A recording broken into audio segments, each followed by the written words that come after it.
Everyone thinks that they know what a music producer is, but I'm pretty sure almost nobody's right about it. And the wild part is that people that are using the word the most are usually the ones that are defining it the least, in my opinion. And if you've ever felt confused or overwhelmed or even invisible because of that, you're not imagining things. And once you understand what a producer actually is, the real role, the real responsibility and the real impact from it, then you start to see how much the industry kind of leaves out these days. And if you care about producing, like really producing, then the next few minutes really matter. Misunderstanding this role doesn't just slow you down, it can send you in circles for years and years, So let's talk about what a producer actually is, because nobody explained it to me when I first got started. I've been producing for about 6 years now, full time, and the deeper I get into this craft, really, the more I realize something. Producing isn't just a title, it's really a responsibility. And it took me years to kind of understand what that actually meant. I've worked with artists, I've even tutored beginners, I've collaborated with so many different peers and pushed myself through like every stage of growth that you can imagine.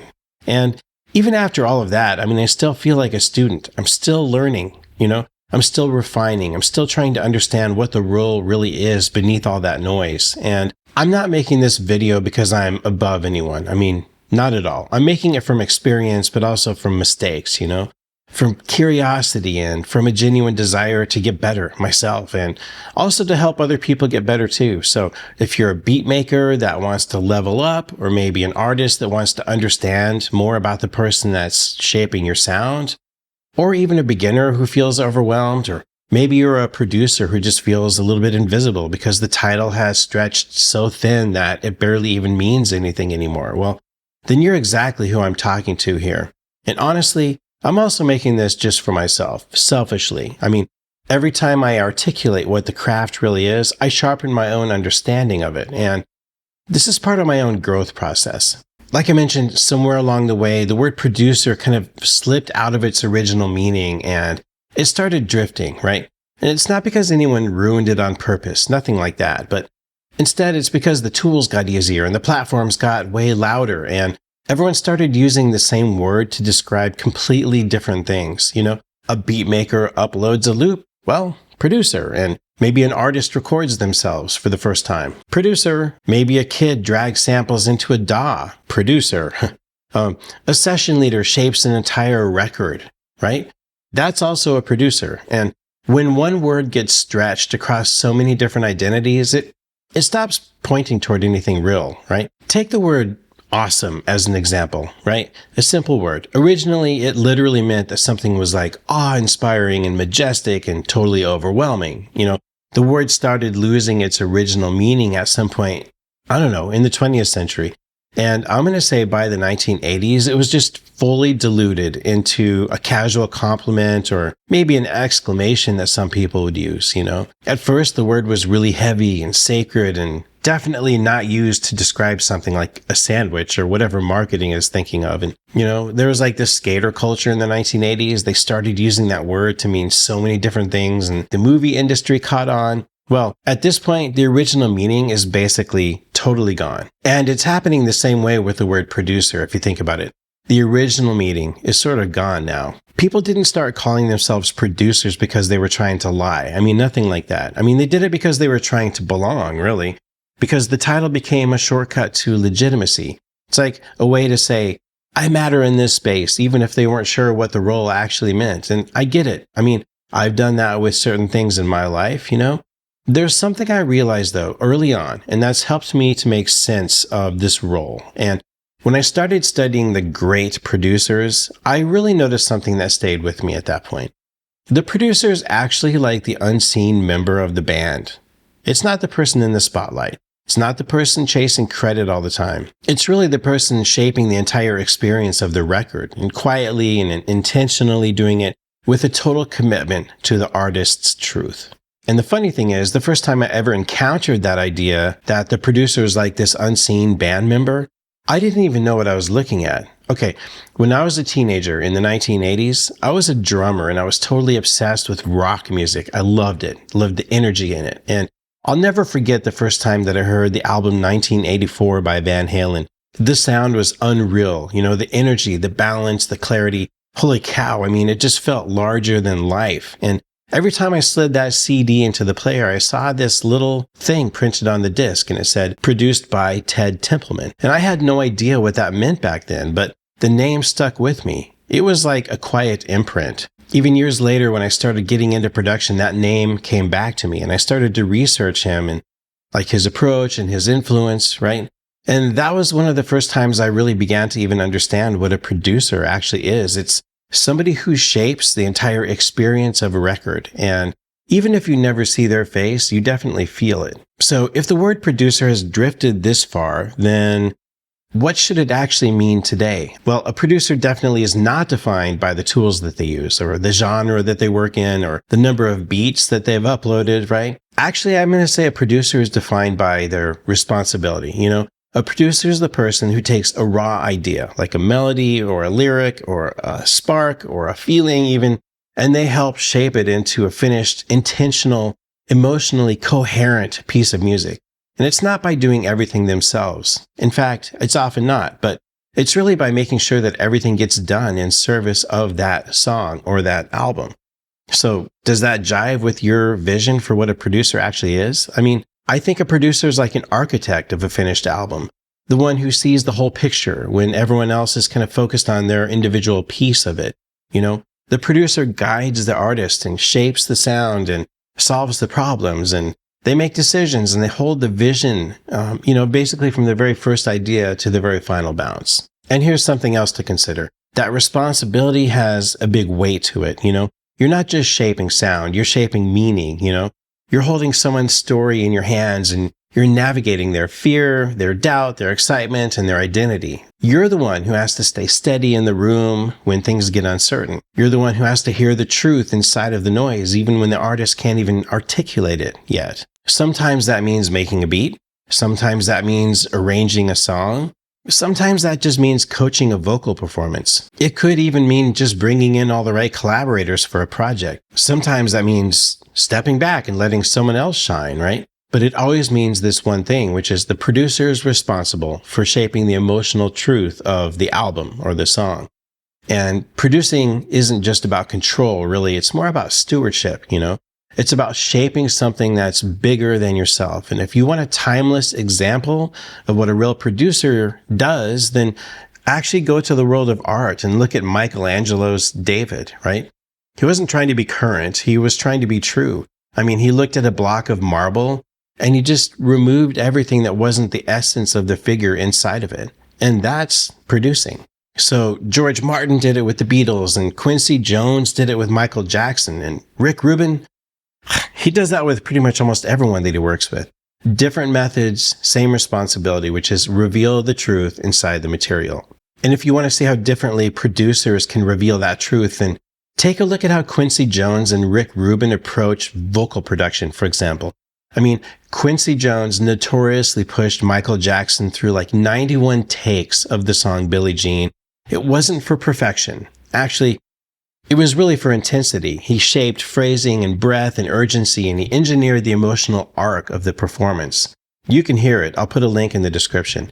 And Rubin did the opposite with Johnny Cash on his song Hurt. I mean, he stripped everything away. He embraced the cracks in the voice and the age and the fragility, and he captured the performance in a single, totally devastating take. And there was just one shared goal there, which is protect the emotional truth of the record.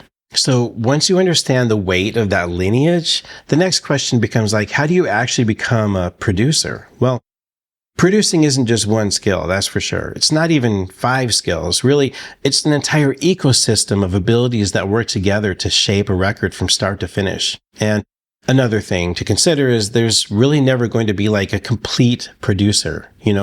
Nobody's perfect in every skill set. And once I finally saw that, then everything started to make more sense to me.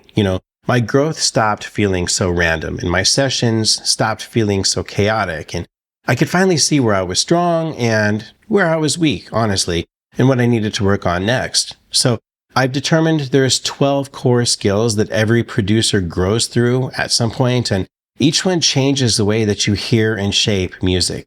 So it all starts with DAW mastery. And that really just means it's the ability to use all of your tools without much friction. And then you have to think about sound design, which is where you learn to build a sonic identity for yourself and for your artist instead of borrowing one, right? Arrangement and composition are going to teach you how to shape emotion in the music. And then there's recording and engineering, which teach you how to capture the truth. And mixing literacy is going to show you how to guide the listener's attention. Then mastering awareness, which will teach you how to make a record that translates into the real world, basically. Vocal production is super important. It's going to teach you how to bring out the performances that actually mean something and that are memorable. And then there's hybrid production, which teaches you how to blend electronic and acoustic worlds all together with intention. There's streaming and release awareness, and that's just basically understanding how music lives once it leaves your hands. Super important in 2026, right?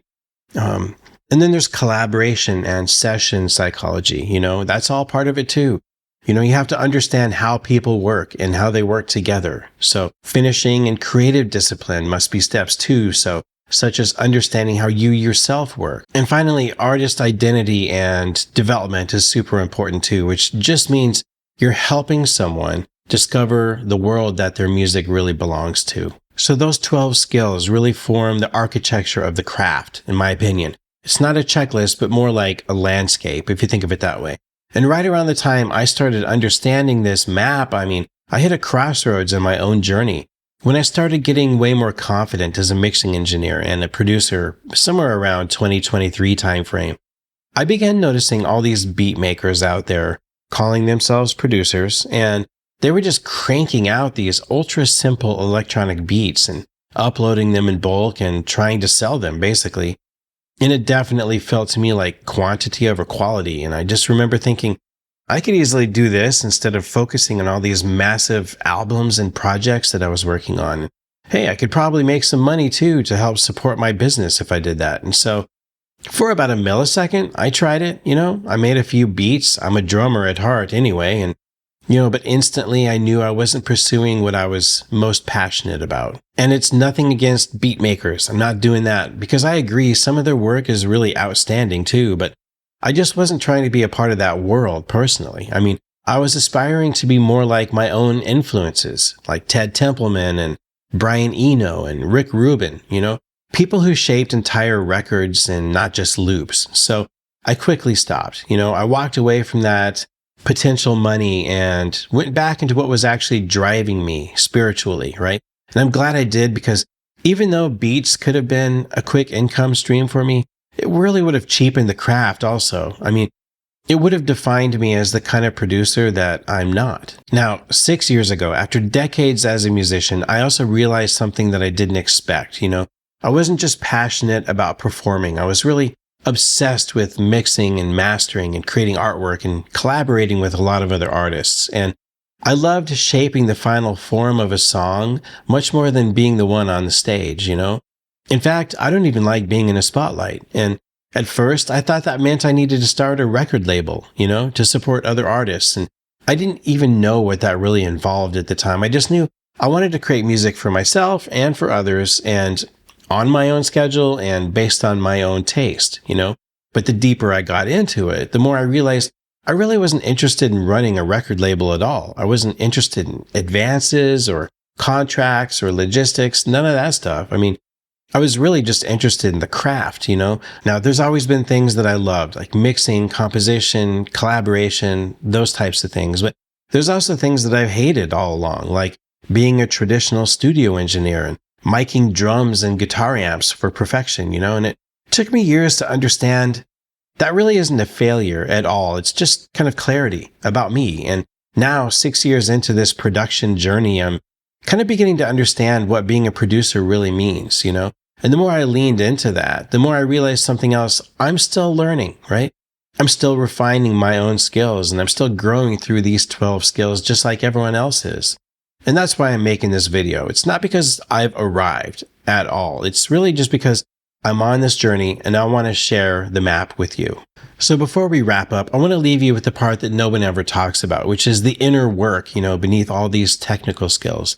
This may seem a little bit overwhelming, but just stick with me for a minute because producing is leadership, Someone has to hold the vision when the room gets uncertain, but it's also emotional labor, because artists bring their whole selves into the process. And it's also taste because your instincts become like a compass, It's problem solving because something always goes wrong, and it does, always. And it's also psychology because creativity is very fragile sometimes, but it's also storytelling because every song and every album is trying to say something, It's architecture because you're really building systems and worlds and not just tracks. And it's also iteration because that first idea is rarely the one that ends up being the real idea, It's identity work because artists often discover who they are in the process of what you're doing together. But it's also energy management because your presence shapes the room, It's resilience because doubt is part of the job. And it's also lifelong growth because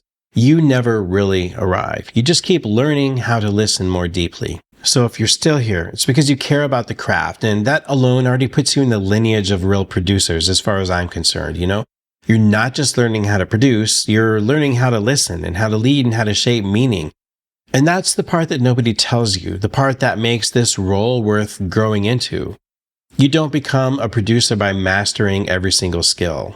You become a producer by showing up with curiosity, empathy, taste, leadership, vision, and love for the craft, right? That's the journey, and that's the one that you're already on. And if you want help figuring out where you are on this map, like not in a vague way, but with real clarity, I actually built something for you. It's the same tool I wish I had years ago when I was trying to understand my own strengths and my blind spots. And it's a full diagnostic quiz and improvement plan that walks you through all these 12 core skills. And it's simple, it's honest, and it's built to give you a real snapshot of where you stand and what to work on.